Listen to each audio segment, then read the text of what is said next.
The sun never shone on a cause of greater worth.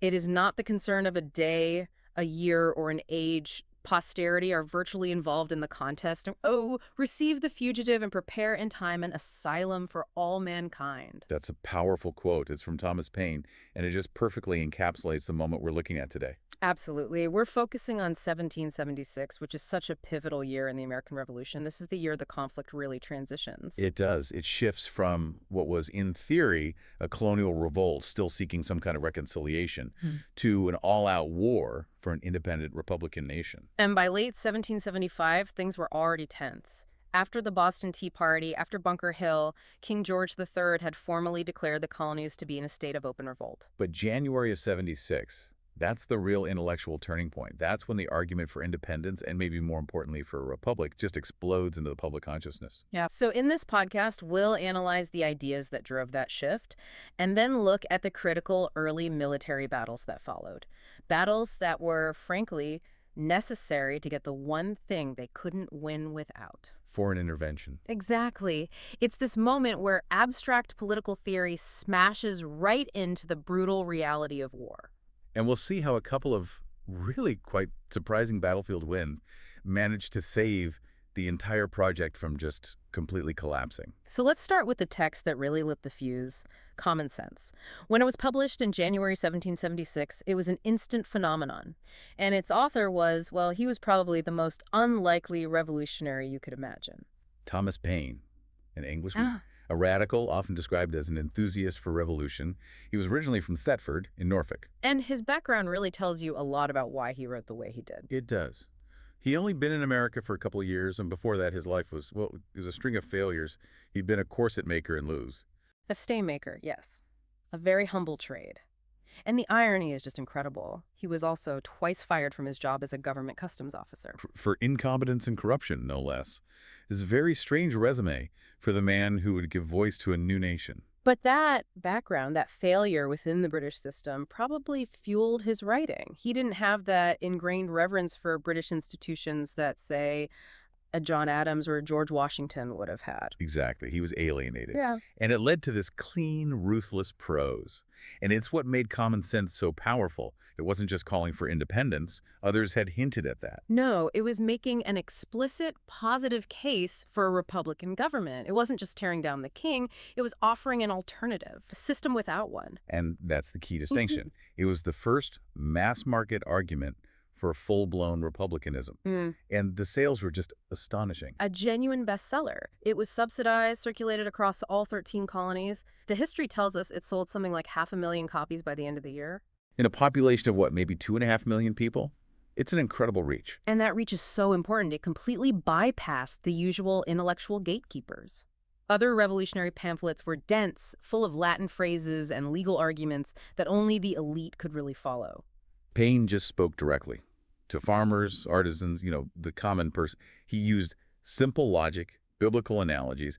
He argued that it was just common sense that a continent shouldn't be governed by an island. Or that a hereditary monarch was just an absurd concept in an age of enlightenment. He was attacking the whole architecture of their political world, not just taxes. And he did it with this one incredibly powerful, universal idea. The cause of America is the cause of all mankind. That phrase it's probably one of the most important ideological statements in American history. It elevates the entire conflict. Right. It's not a local tax dispute anymore. It's a project of transcendental universal importance. America has a mission. A providential one. It's meant to be a beacon for the world, a new kind of society, free from the corruption of the old world. And he was tapping into something that was already there, this old Puritan idea, John Winthrop's city upon a hill. The idea that the eyes of the world are upon us. And the research shows this was actually true. Radicals in Europe were projecting their own hopes for reform onto the American experiment. So Paine mixes this secular Enlightenment thinking with a kind of messianic, biblical sense of purpose. It must have been intoxicating. It was. It let ordinary people see themselves not just as rebels, but as agents of history. And at the same time, he's making these grand universal claims. He's also getting right down in the mud. He famously called King George III the royal brute. Which was just Shocking. In Britain, that kind of talk was for the most radical circles, maybe for a drunken tavern. Yeah. But to see it printed and passed around, It was unheard of in colonial politics, and it personalized the fight. It made reconciliation seem impossible. it was no longer about Parliament. It was about rejecting the tyrant himself. It's so strange then when you look at what happened to Paine later in his life. It's almost a tragic farce. It really is. He died in relative obscurity in America. His later writings, which were very anti-religious, and his support for the French Revolution alienated a lot of people. And then the story of his remains is just bizarre. The radical English writer William Cobbett decides to bring his body back to England. He had this grand plan, right, to build a huge tomb, a monument to this great revolutionary figure. But he couldn't raise the money. It was a complete failure. So the man who wanted to create an asylum for all mankind ends up having his own bones kept in a box. A box which was then sold off with Cobbett's other belongings after he died. And since then, bits and pieces of Thomas Paine's bones have supposedly turned up all over the world. There are even stories of some in Australia. It's a tragicomic end. His body scattered globally, unidentified, after he helped forge this universal cause. A profound irony. It is. So this pamphlet is igniting popular support for republicanism. But how did the political class, the men in Philadelphia, react? The reaction from conservatives was immediate, and it was intense.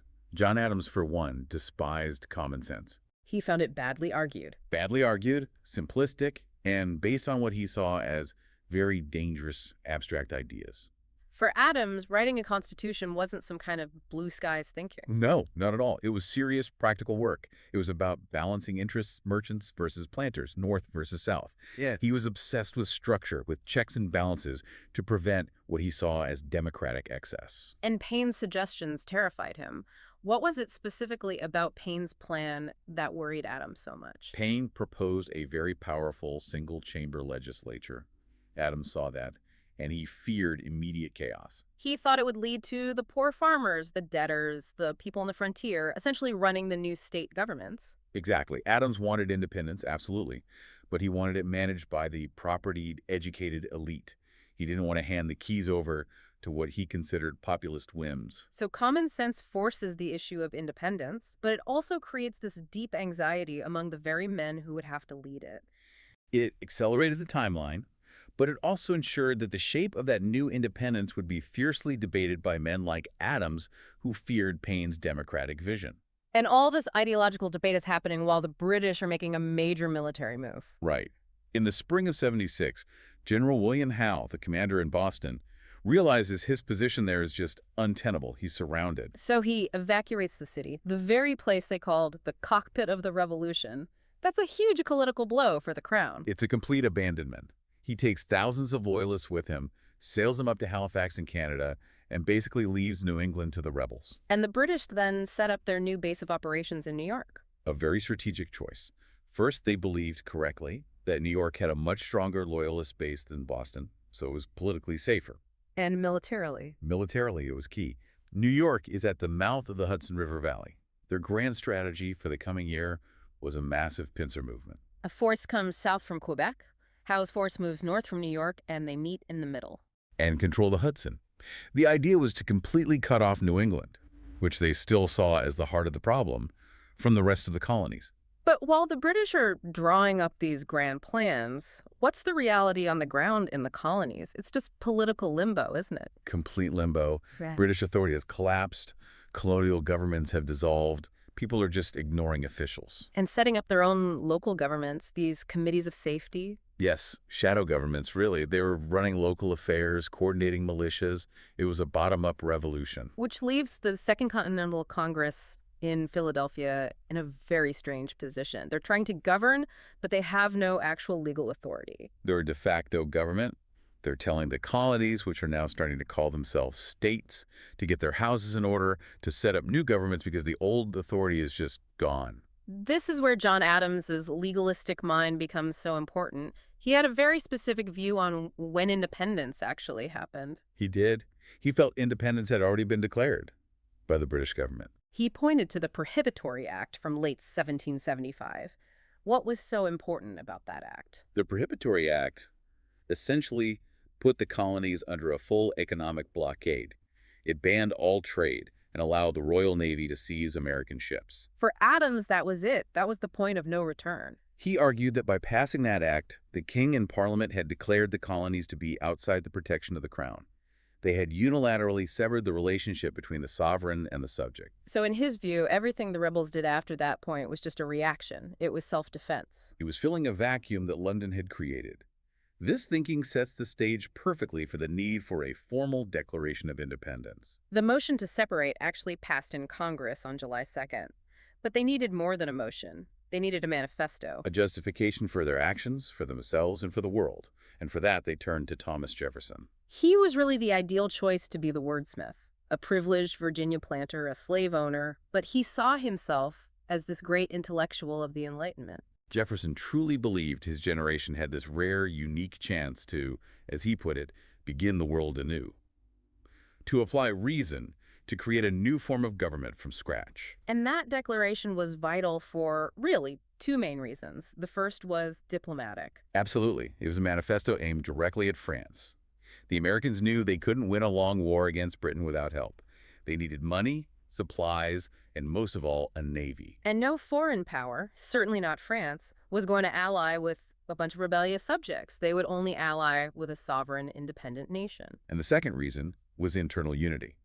They had to get all 13 states to sign on to one central document. To prevent the British from trying to pick them off one by one with separate peace deals. Exactly. It created a legal bond. We must all hang together, or, most assuredly, we shall all hang separately, as Franklin supposedly said. What's so interesting about the Declaration's text is who it blames. The target isn't Parliament, it's the king. A crucial strategic shift. For years, the colonists' argument had been that they were loyal to the king, but that Parliament had no right to tax them. Because they weren't represented there. Right. But by seceding, they were breaking their very last legal tie, which was their allegiance to the monarch, so they had to justify it. They had to turn George III from a legitimate king into a tyrant. The Declaration is essentially a long list of indictments against one man. It argues he systematically violated their rights and broke the social contract, which gave them the right to form a new government. And this move towards republicanism allowed them to draw on some really powerful historical ideas. They could invoke the Roman Republic casting out its king. They could frame it as the next great step in the Enlightenment, that America was the best hope for humanity. And if you break down the document's ideology, you can see at least three major traditions at play. The most obvious one is the influence of John Locke. It's pure Locke, the idea of government as a social contract, of natural rights to life and liberty. Jefferson famously tweaked property to the pursuit of happiness, which is a more expansive Enlightenment idea. But it's not just Locke. There's also this very English tradition of political dissent. The Whig, or country opposition tradition.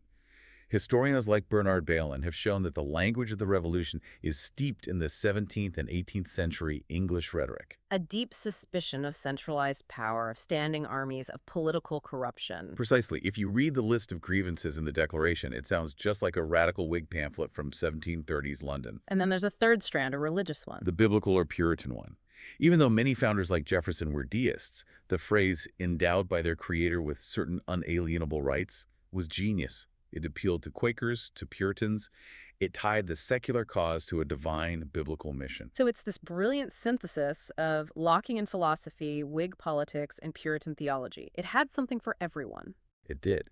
But at the very center of this brilliant document is a glaring, massive contradiction. All men are created equal. That phrase would become the ideological bedrock of the United States. Lincoln invoked it at Gettysburg. Martin Luther King Jr. called it a promissory note. But the man who wrote it, Thomas Jefferson, owned over 600 slaves in his lifetime. He only ever freed 2 of them. And this hypocrisy wasn't just overlooked, it was actively managed during the drafting process. In Jefferson's original draft, he included a long passage condemning slavery. It was the longest single grievance in the draft, and he tried to blame the king for it, for imposing the slave trade on the colonies. A very convenient argument for a Virginia planter. But that entire section was cut out by the convention. It was, because unity was more important. They couldn't risk alienating the southern states whose economies depended on chattel slavery. So the Declaration became both this revolutionary statement of universal freedom And an act of profound conservative compromise on the central injustice of the age. So while the bells are ringing in Philadelphia, The reality of war arrives with a vengeance.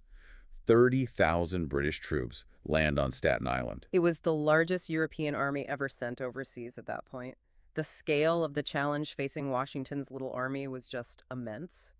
Washington reads the declaration to his troops in New York, and they immediately pull down the big statue of King George III. And melt it down to make bullets. Yes, 42,000 bullets, Mhm. supposedly.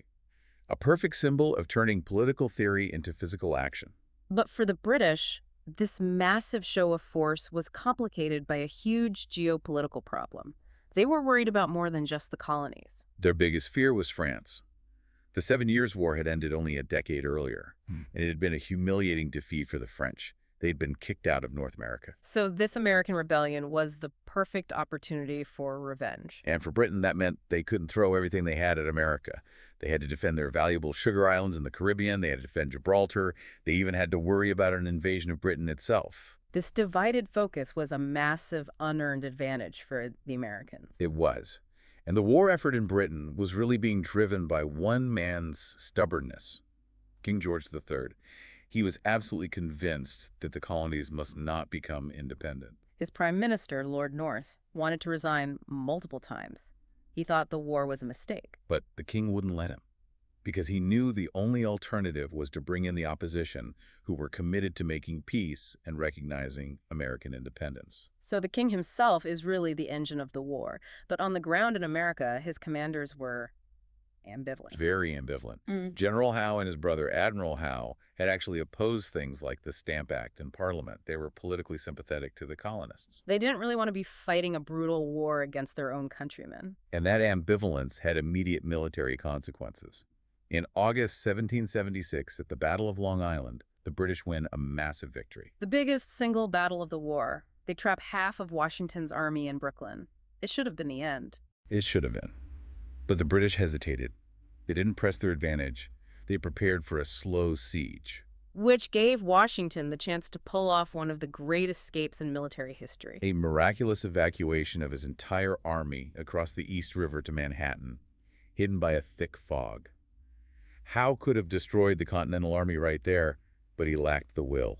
Was that purely a lack of will, or was he operating under instructions to try and seek reconciliation? It was a bit of both. The Howe brothers were also peace commissioners. They thought that by showing overwhelming force, but not using it to its full brutal extent, they could scare the Americans back to the negotiating table. A fatal miscalculation. Completely. They were playing chess while Washington was fighting for survival. This led to the Staten Island Peace Conference in September, one last chance for a negotiated settlement. It must have been a surreal meeting. The British could only offer a royal pardon if the Americans gave up independence. And the American delegates, John Adams and Benjamin Franklin, were there. Franklin was actually meeting his old chess partner, Admiral Howe. But it was pointless. The Americans had just declared independence. Their only condition for peace was recognition of that independence. A concession the Howes were not authorized to make, so the conference failed. And for Washington, the rest of the year was a disaster. By December, his army had shrunk from almost 20,000 men to just 3,000. Desertions were rampant. Enlistments were about to expire at the end of the year. The entire cause was on the verge of collapse. Washington knew he needed to do something drastic, a stunt, he called it, just to raise morale. And at this lowest point, Thomas Paine picks up his pen again. He's with the army. He sees the desperation, and he writes, "The American Crisis." These are the times that try men's souls. That line perfectly captured the moment, and it gave Washington the moral impetus for his desperate gamble. The crossing of the Delaware on Christmas night. A surprise attack on the Hessian camp at Trenton. These were the German mercenaries the British were using. Which was a huge point of contention for the Americans. They saw it as a terrible betrayal, Britain using foreign soldiers against them. The surprise at Trenton was total. Washington captured nearly 1,000 Hessians with almost no losses, and he immediately followed it up. With another brilliant move at Princeton. He tricked General Cornwallis. Made Cornwallis think he was dug in for a fight, then snuck his army around the British flank during the night and attacked their rear guard. He outwitted a top British general and got away clean. And those two small victories, Trenton and Princeton, were utterly transformative. They saved the revolution. They created the legend of Washington as a brilliant, resilient commander. Morale soared, men re-enlisted. And most importantly, it sent a message to Europe. Yes, it told the French and the Spanish that the Americans were not beaten yet, that the Continental Army was a credible fighting force and maybe, just maybe, a worthy investment. So those victories bought the Americans time, but the British were determined to execute their Grand Hudson Valley strategy in 1777. The pincer movement. General Howe was supposed to move north from New York, and General John Burgoyne was to come south from Quebec. Gentleman Johnny Burgoyne. He really personified the problems with the British command. He did. He was a playwright, a man of high society, and he tried to campaign the American wilderness as if he were on a European tour. His baggage train was famously 3 miles long, 30 carts for his personal luggage alone. Fine china, silver plate. Yeah. He was moving at less than a mile a day, which gave the Americans plenty of time to prepare for him. Meanwhile, to the south, General Howe makes what might be the single worst strategic decision of the war. Instead of marching north to meet Burgoyne, he decides to go and capture Philadelphia. He thought taking the rebel capital would be a huge political victory. And he did take Philadelphia. But in doing so, he completely abandoned Burgoyne, leaving him isolated and marching into a trap in upstate New York. Burgoyne gets to Saratoga, and he's met by an American army under General Horatio Gates. Another Englishman, ironically. Burgoyne is trapped. He tries to break out twice, charging uphill against entrenched Americans. And the losses are catastrophic. 600 men in the first charge. He's running out of food, it's getting cold, and the local militia have burned all the farms, so he can't forage. He's completely cut off.